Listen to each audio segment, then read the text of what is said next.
Welcome to the Therapist Connect podcast. Dr. Peter Blundell interviews therapists about their work and experiences within the therapist community.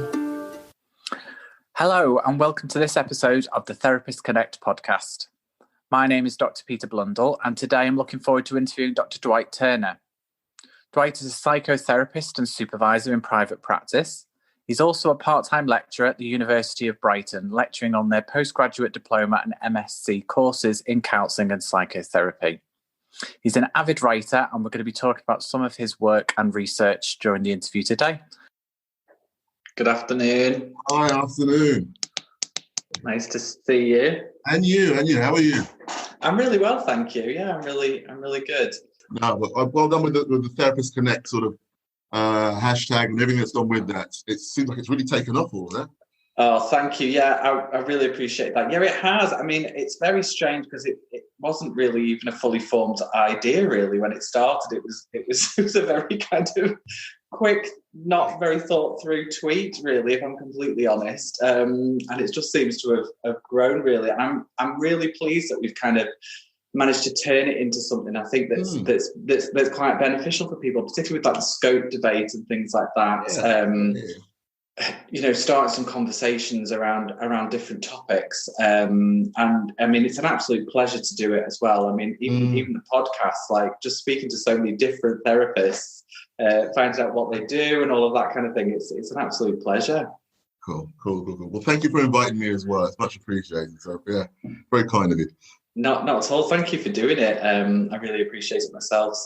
I mean, obviously, the first question is, which I've asked kind of everybody that I've interviewed, and I think people just find this generally very interesting when they meet another therapist, is kind of what was your journey to becoming a therapist, and how did that come about? Yeah, sure. It's one of those odd questions where, you know, I know very few people who grew up wanted to be a therapist, went to school and university and studied psychology, and then went to become a psychotherapist. Mine was, you know, I trained, when did I start? When I was about 29. But I was already in therapy by that point. So I difficult relationship I was in had ended badly for myself. I didn't really handle it that well. So I ended up seeking out some therapy just so I could learn a bit more about myself, how I function in relationship with other people. And it was actually through that I actually decided to do like a foundation course at the Centre for Counselling and Psychotherapy Education in London, which is just supposed to be a 1-year self-development course. And I thought, okay, I'll do that. I'll feel better about myself, and I'll get on with the rest of my life and see where I end up at that point. Yeah. Problem with that was two things. One, I never went to university. So I left school I went to school, went to college, messed around a lot, and then ended up in the military. And because I didn't go to university, one of the things that really drew me in was the academic portion of the course that I was on. Even though it was an experiential course, I actually quite enjoyed the sections where they had something a bit more structured and academic. And I thought, okay, you know what, I quite like this. Why don't I see if I can study with my psychotherapist? So more fool me. They found the money, spent the next 4 years training to become a therapist, and really enjoyd myself, really enjoyed exploring my inner world, be it, you know, through creativity, through dreams, through everyday interactions, my own therapy, all those sorts of things. And, you know, at some point, because I was still quite ambivalent, even up until the midpoint of the course, on the end of the second year. And at some point I decided that actually, you know what, let's see if I can make this a career. Let's see if I can actually make this something I do for a living and take it seriously. So it was then I decided to turn it around and become a therapist. And I've been quite lucky since then. You know, I've worked in mental health for a service user-led group that were attached to the Maudsley Hospital in South East London for a while. I've worked with short-term counselling services in South East London, around Elephant Castle, around there. But predominantly it's been, you know, working in private practice and also lecturing the CCP. And now I'm very fortunate to actually have a job at the University of Brighton down here on the South Coast. It's a glorious day today, so yeah. Fantastic. So it wasn't kind of something that you'd thought through initially that you really wanted to be a therapist. You kind of found it along the way. I really relate to that because I remember when I was doing my training, I did like an introductory course thinking, I'll just kind of see what this is like and maybe improve my interpersonal skills and then kind of opened up this whole world that I was like, oh my gosh, I didn't know, I didn't know this existed. I totally resonate with that. And then it exists. And also it's enormous. And for me, it was like a real fascination in exploring, I don't know, what's going on in my inner world? What sort of sub-personalities do I have that might inform my character? How have I repressed myself over the years, or been repressed, whatever it might be? That journey of learning about oneself has become a bit of a fascination, and it's never ended. There are times when I'm in therapy, when I'm not in therapy, and I always, even if I'm not in therapy, I still enjoy looking, sitting in a cafe somewhere, writing notes in my diary, trying to understand, okay, what's going on for me that particular day, at that period of my life, those sorts of things. I love it. So. And it's interesting, isn't it? And that kind of idea of actually, maybe we might start this idea of a career or a job or a role or whatever, but actually, when we start that training, actually, it's as you say, it's a lifelong journey of exploration of ourselves as well. Totally. Totally. Well, I suppose one of the possibly, okay, you encourage to do CBD and whatever else, and that's fine. But one of the things I love about that is actually that I can choose what I want to do. So there's going to be something in it for me, not just for my clients, something in it for me as well. So lifelong. At some point, well, actually, at points I do get tired. I do get tired of constantly looking, navel gazing, or whatever else needs to be out in the world. Do something different. Watch a mindless movie, whatever else, and fight it. Just take my mind off things, or even just sit on a beach somewhere. But even those times are very useful for just to let things settle, because I suppose one can stir up the unconscious a bit too much sometimes. Yeah, we need the time away from that as well. Yeah, absolutely. You mentioned a couple of things about your career there, kind of a few different kind of roles as a therapist. What would you say maybe like the highlights of that career then, the things that you've enjoyed the most? Well, that's a great question. I've got to say, where I am right now, I love it to bits. Like I said, I teach on the psychodynamic course at the University of Brighton. A couple of days a week, and I love that, working with the students, running experiential groups, doing supervision. It's fascinating to do, and I quite enjoy being in a university environment for varying reasons. The more superficial ones, like having a library where I can literally spend ages just wandering around trying to pick out books, and bless them, they know me. At the library at the University of Brighton, found. And they even tease me every now and again about the types of books that I end up taking out. It's always something random I've thrown out. And it's also just things like, see, I don't mind the whole academic world so much. I know some people struggle with it for varying reasons. As a black man, I've come into it quite late, so I find myself in different positions to other people.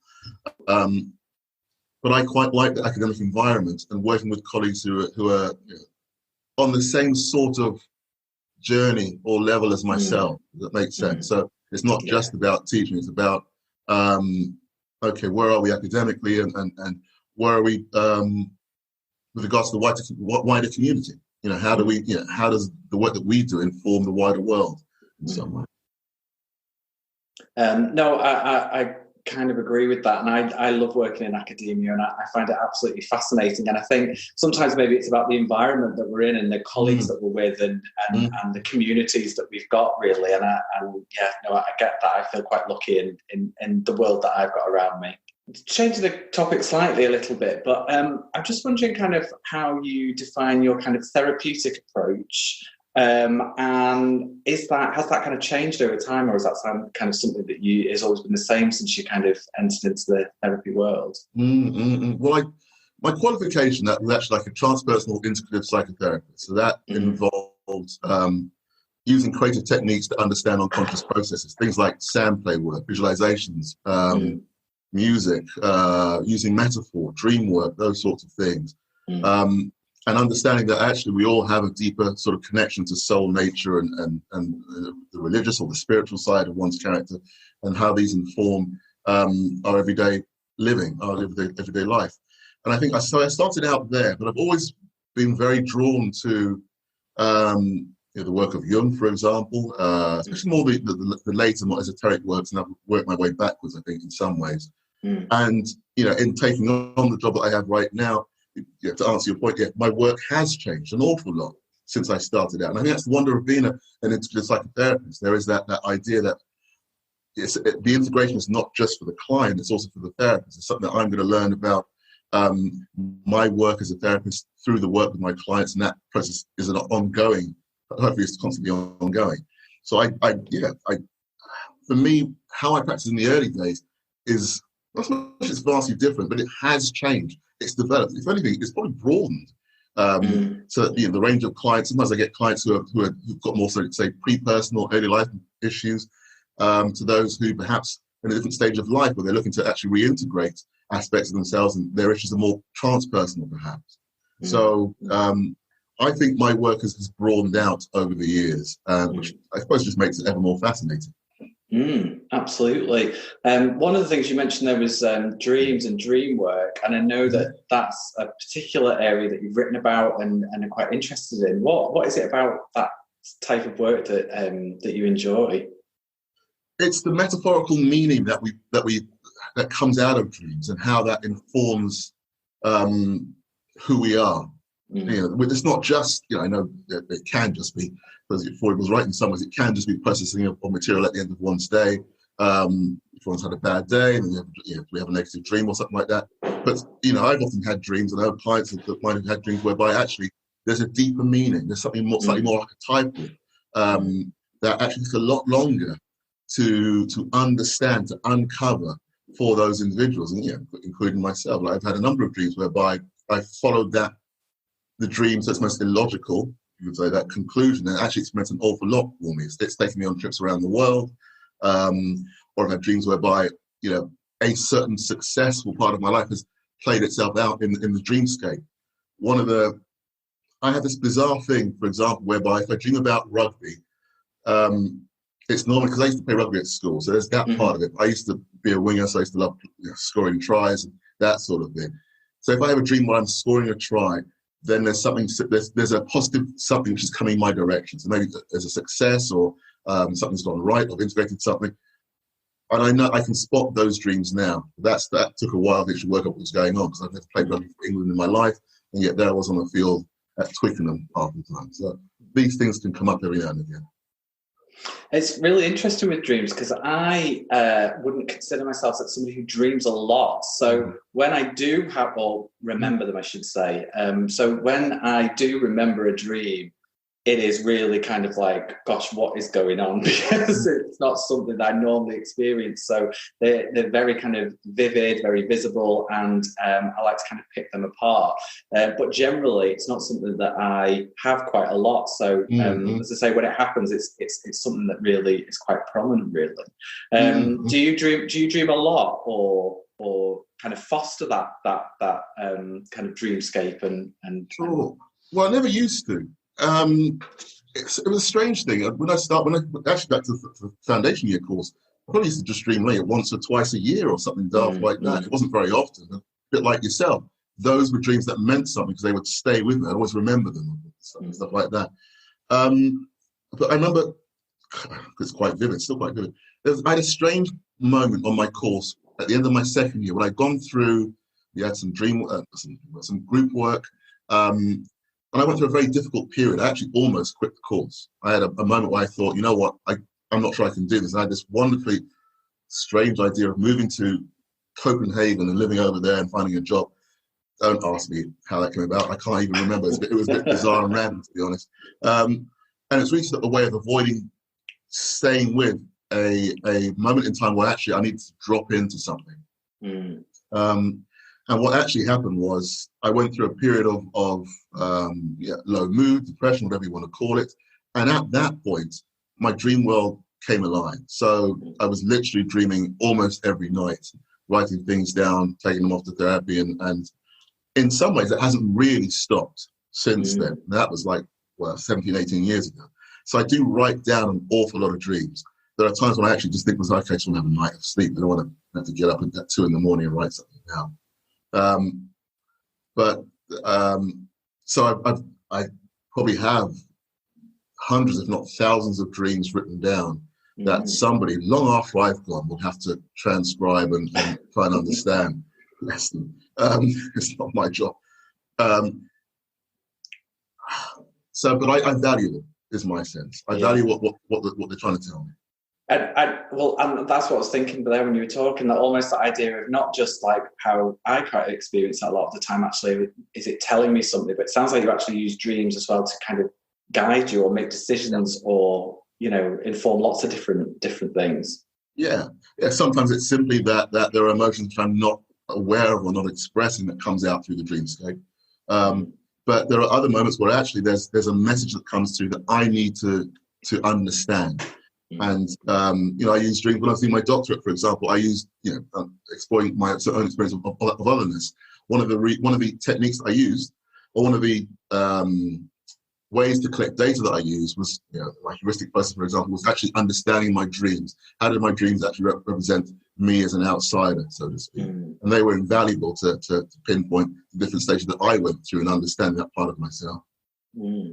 It's really interesting, and talking about kind of that method of kind of capturing those and looking at them. I know you've written a paper recently, haven't you, in terms of, or got one published, which is looking at, your own dreams, but understanding systemic racism and the impact on the unconscious of the dreamer, which I thought was really interesting, because you talk about in that paper kind of going beyond like the physical and the cognitive ideas and looking at the kind of the more deeper level. What was that like to kind of write that paper and explore that as a topic? The reason why it's a good question is there's the way it's actually a very difficult thing to do. It's not, I don't always use my a personal process in article writing, because sometimes it's easier for me psychologically not to do so. On that particular paper, though, it was such a visceral experience, enduring or being. The experience there presented in the paper actually gave me such a real indication of just what I internalize, what I've had to go through in an environment which is not my own, which I have to find a way to negotiate, and how those experiences then become internalized. And that's what the paper sort of talks about. That actually, like you said, it's not just the physical and the bodily sort of impact of racism that people, actually just people of difference, hold. It's more the sense, it's as much the sense that actually it's a deeper psychological trauma that plays itself out way deep down in the unconscious, that if it's not recognized, then actually it's very difficult to, I'm going to use the word decolonize one's own psyche from, if that makes sense. So it wasn't an easy paper to write, is one way of looking at that, but it felt like it was necessary, especially when it came out. It came out at around the same time as the whole George Floyd incident. Well, that was written way before that. Yeah, and I think it's a really powerful paper, and it's really, I believe it's really well written, because I think it really does explore to a deep level kind of your experiences in that process, as well as the descriptions of the dream itself, but also your relationship to that, but the relationship to the broader issues as well. So I think it was really interesting, and I learned a lot, I think, reading through that and looking at it. It was really good. No, thank you. Well, yeah, it tries to represent that sort of internal and external struggle in a way. If you're living in an environment where there is systemic racism, then it's very difficult not to take that inwards in some ways. And there's going to be a psychological, metaphorical level where that material sits. And I think we need to do more work in exploring that. And I hear there are theorists who actually start to do that now. But we need to do more work in understanding actually what are those, how do we internalize that sort of material? Absolutely. And as I think the paper did a really good job of that. Okay, so we talked a little bit earlier about some of the kind of highlights of your kind of career. Has there been any challenges that you faced, or what? Maybe I should say, what are the challenges that you faced? What are the challenges to become a therapist? I love this question, because it's for me, training. I worked full time when I was training. I didn't, I know this is a very sort of, it's a white middle class female profession, and there are lots, not all, there are lots of people who have the money to actually, so that they don't have to struggle financially around doing the course. So for me, one of the struggles was having to work full time and balance in a part time counselling and psychotherapy course in alongside that. Like I remember, I'd work 9 to 5 and I'd rush off one night a week to therapy. Another night a week was my course night for 3.5 hours and get home really late. Another night was my placement somewhere across London. Always traveling around town. Was always on the train a lot of the time. And alongside having to make the money to pay my bills and survive life and so on, and also to pay for my course, because these courses, they're not cheap. So for me, it was one of the struggles was, it was a worthwhile struggle in the end, but it was a difficult struggle of actually just, okay, how do I survive in life and also keep going with this course? And again, at that point, people helped me out. My parents helped me out. I was lucky to get certain jobs along the way that paid enough money to pay for different parts of the course. So there are ways of doing it. And I value those and respect those greatly. But it's not an easy process. In some ways, those struggles, they make me or helped make me a therapist. If that makes sense. I don't say they play the whole role. They did help. But it was tiring. And I remember getting to the very end, for example, and the last night of the course, they have a little party, as you do at these things. And I remember sitting on the stairs, talking to the maintenance guy when I did my course, sitting there feeling quite melancholic. So I've been through this whole journey of several years. And actually, it wasn't really a celebration. It was just really one of exhaustion, nothing else. It's really difficult, isn't it? And I mean, I could have had a similar experience myself when I was training, and I'm just thinking about other students that I know now in terms of trying to, learn personal development, placement, assignments, all of that, and trying to survive and earn money at the same time in your regular job or your other job. All of those demands, I mean, you can't really express how challenging that can be, over the course of years, basically, as you're trying to get through qualifying. And sometimes those still continue after you've qualified as well. It wasn't like I didn't incur debts along the way, for example. I'm still working quite hard. And it's one of the things I actually talk to students about even now. There's that, how do, self-care, even from that early stage, getting used to self-care and how do we look after ourselves as we go through this difficult, onerous process, which is great, it's worthwhile, you learn an awful lot. But when do we take time out? We're recording this during the time of COVID, with people under lockdown, and there's additional stress attached to that. But then you've still got people who are still studying and still training to become psychotherapists alongside that, alongside doing their placement, so that I can't imagine the levels of stress that some students are probably going through at this very moment in time. And I think that idea of self-care, which is, for me, sometimes it can be dismissed a little bit. People say, relaxing bath and light some candles and things like that, which can be very relaxing to some people, but also it's about what's meaningful to you, isn't it? And what you need to do to care for yourself, whatever that might be. Yeah, totally agree. It could be anything. Like I said, it could be a bath or whatever else. For me, what do I care to reveal on? It's always that's it. I give away too much. People know this anyway. People who know me know this. I love comic books.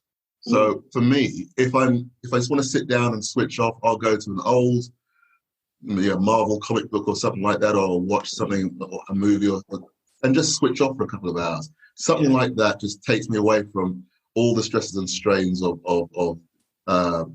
being a therapist, or even when I was training, I used to love all these sorts of things. So I love,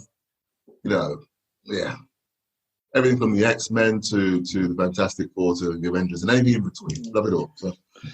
We could have a whole other conversation about that, because I saw you tweeting about Watchmen the other day, which was a fantastic TV series. So it was absolutely amazing. It was brilliant. It's like, that's why my love of metaphor, that's why my love of writing sort of comes in an interesting way. Because I don't know about yourself, I grew up with the graphic novel, the original graphic novel by Alan Moore back in the 1980s. It is probably my favorite all-time graphic novel, The Watchmen. So seeing the TV show just brought back lots of memories, and it was so well done and so on. So, but things like that, I've always loved to write. Even when I was a kid, I used to try and create stories and stuff. So being given the gift, I call it that, of writing academically now as an adult, I love it to bits. And that all comes out of that whole world of graphic novels and comic books and stuff. The connections there. And I've seen you kind of tweet about this as well, about like your routine for writing as well. You write quite a lot, don't you? It's part of your kind of, weekly, I suppose, or daily, I'm not sure, kind of routine where you kind of set yourself aside some time to kind of do that. Yeah, you're right. It's normally a weekly thing. Somebody once said, write about what makes you angry. A colleague of mine said that. So it probably says a lot that I'm probably angry a lot of the time. I'm just writing about something rather. I'm not really. No, I have no friends. but I do, because I love it, and I think it also come out of therapy to some degree. I choose to make some space for it. So in my academic week, my academic working days, I'll try and do at least 2 hours a week of writing. And I know, one of the bizarre things I learned in the military years ago is actually how to type. So I can type fairly quickly, and I can get my ideas down on page quite swiftly. And I've always got a notebook on me of some type. So I feel a bit like an academic version of, I don't know, some writer who sat in I think it was Joan Collins who said she used to sit in cafes and watch the world go by, just make notes for herself, and these people then turn up in the novels later on. Or was it Jackie Collins? Maybe one of the, I can't remember who it was. Not like I read their books all the time. But I love the whole process of writing and coming up with ideas and let my intuition work for me. Like the paper you mentioned there about dreams, I will write and I'll put a paper down. I'll put a first draft down for a few weeks just to let it percolate and let other ideas come into play. So then when I go back to it, hopefully with fresher eyes, I can say, okay, this needs to change, or actually that doesn't quite work. That's not quite what I wanted to say. I can say that better, or I've read something else and I want these to go in. There's a process that I try and go through. I try and follow because I trust it now. And so that's your writing process. Do you have any kind of process in terms of where the ideas come from, or kind of where the topics that you want to write about? Not really. Well, I think it's really just driven by my intuition. It's not. I'm not. It goes where it goes. Yeah, totally. And I think one of the wonderful things about Twitter is there's so much around that's out there right now, which one could write about. It's a challenge not to, because I don't feel I have to say everything about everything. Yeah. And so I can literally see something and have an idea, or read something and another idea will come up and I'll make a couple of notes. The vast majority of the notes that I make probably won't come to anything. Then there are always those that stay with me, that just nibble at the edge of my consciousness over a period of time. And then I'm sort of challenged, okay, what can I write about this? So, what does it actually mean? What is it trying to say to me? And so ideas come up at that point. But it also depends on what I'm reading. There's always something new to read in this game. That's one of the brilliant things. And they often spark ideas too. Very good. Matt, I need to take some inspiration from you, I think. Probably like yourself, it's hard to find time around everything else that we do. So. That's the thing, but I feel like this, you do dedicate some time and kind of put it aside and say, right, this is what I'm going to do. And I think I need to take a leaf out of your book, I think, to do that.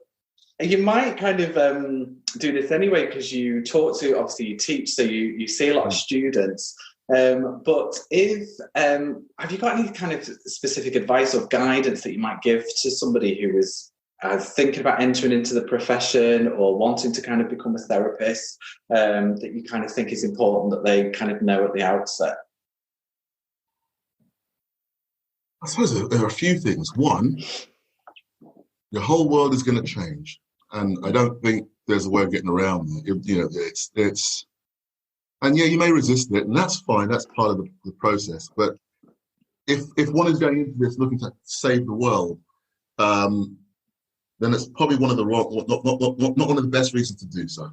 It's more about actually working out who one is, who you are, and how you can save yourself in some ways, whatever way it might come, and understanding that. I suppose the second one is this will take up time. there are lots of pressures that come with becoming a psychotherapist. It's not a tick box exercise.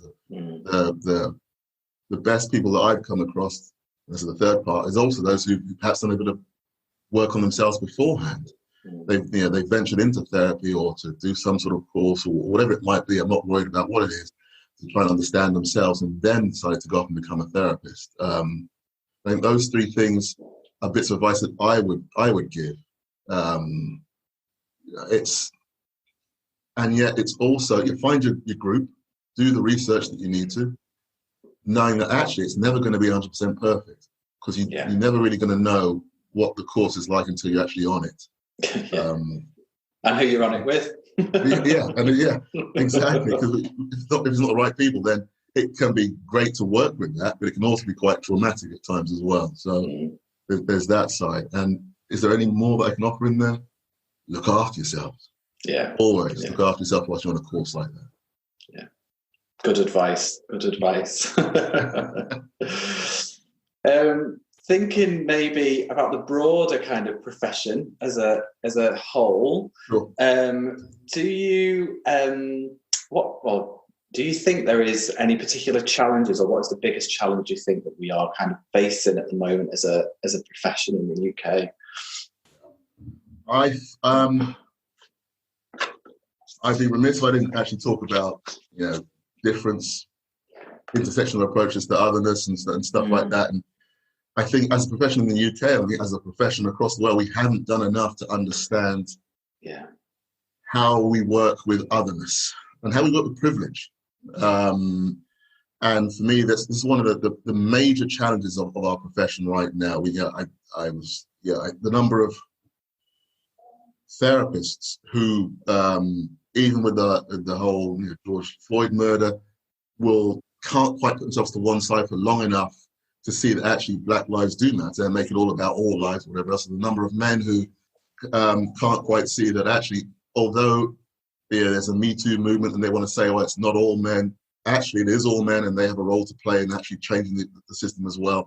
I think psychotherapy has a huge role to play in understanding what these barriers are to actually putting oneself to one side for a minute to let minority groups actually have a few minutes of center stage.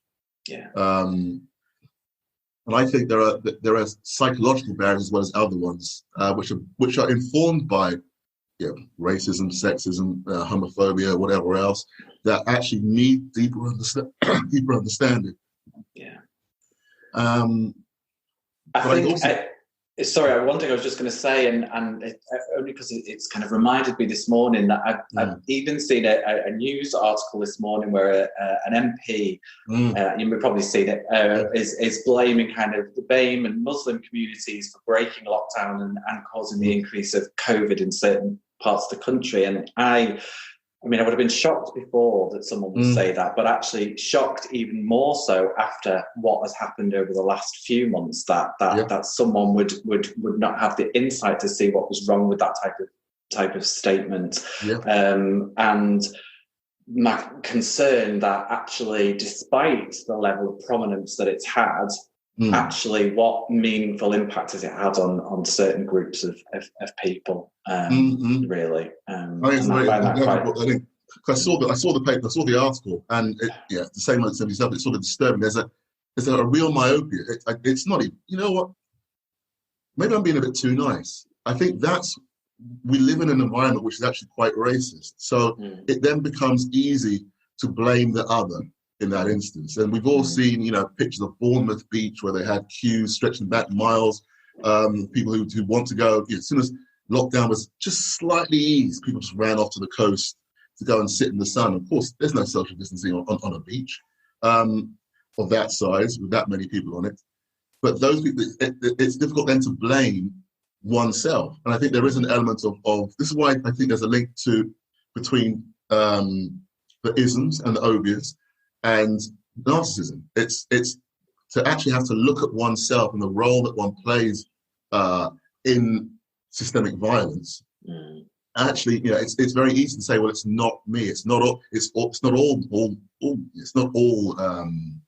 white people. It's not all men. It's a group over there. But actually, if you're raised within that system, then actually you're imbued with the system, with the systemic racism, sexism, homophobia, ageism, the ableism, whatever it might be, like anybody else. I have it too. I can't sit here and say that, I was thinking about this the other day, because one of the things I love about Twitter and so on is, okay, things, if I do, podcasts, whatever else, and I was talking to some colleagues around, okay, where are the transcripts? Because, they're hard of hearing, so therefore, for them, the access is sort of denied. And I'm thinking, okay, how can I make it easier for them to access whatever I'm putting out there, material I'm putting out there? So, I even went and signed up for a free sign language course, so I could actually start to learn a bit of sign language over the autumn months. I thought that's something that I need to look at, to challenge myself in how can I reach difficult to reach communities, even as a black man. Makes sense. It doesn't go away. So what the MP's done is he's not used his position of privilege and power reflexively to say, okay, if that's what he thinks, then how can he engage with these groups? That's the case. If that's what he thinks, then actually, is that even true across the board? Or is that just a get out clause? By saying it's them over there, you just push the ball in somebody else's court, and you're not actually addressing the problem. Absolutely. And I'd like to think that actually, as a counselling and psychotherapy community, that we are able to kind of self-reflect and look at ourselves, but actually I think we have just as much difficulty as everybody else, unfortunately. I think sometimes. I agree. I think one of the difficulties about the world that we work with right now, for me, is, I guess, the founding fathers, they very much informed culture, if you like. Because I suppose that when you start something new, culture is very interested in what it has to say. Like a musician who perhaps, what's the worst example I can come up with? Something like Prince or David Bowie. They were never the most mainstream of artists in the early days, but culture sort of moved in around them, if you like, and took them on board. And I think, Edward Said talks about this, about intellectuals having a similar sort of role to be able to inform culture as to what it is. I think Frantz Fanon did this to some degree too. Psychotherapy started out down that route. And I think what we've sort of lost is we've become more of a reflection of society, as opposed to actually using our skills to reflect back at the society where it's gone, where it's going, where it's gone wrong, where it's gone right, and what maybe is going on, so that it can then make change. If that makes sense. It's like we've become a little bit watered down by culture. And I think that's to our detriment. So I think things like the current movements which are going on right now, and the rise to prominence of theorists and whoever else who are talking about these issues, that there's a chance there for psychotherapy to do something more positive for our trade and for the wider community, if we're brave enough to do it. And what opportunities do you think that we have got to do that? What other things do you think that we can do collectively as a community of therapists that can help that? Well, I think there are plenty of organisations around at the moment who are choosing to look at, okay, where, I just did something with BACP the other day around COVID-19 and BAME, overrepresentation in the stats and figures and so on, and how psychotherapy could engage better with the community. Does that mean that we work closer with community projects and so on? I would argue yes, for example. I don't think it just has to be around race. I think it can be around other forms of difference as well. I think how our governing structures engage with communities on the ground is important, but also how we draw the wealth of material, that's not the right word, wealth of knowledge of what it's like. I'm going to use a military on the front line. So we've all done placements where we've worked for free and so on. There are all sorts of issues around whether we should be working for free at all, and I totally understand those. One of the things I would say that has been useful, though, is actually in that experience of working, for example, myself in on estates. So I can see that what those sort of client groups need. If our governing bodies are willing and able to draw that knowledge out, then actually we can better serve certain communities in a way. Makes sense. I think that's what we need to be doing a bit more of. We're a bit too removed, is my sense.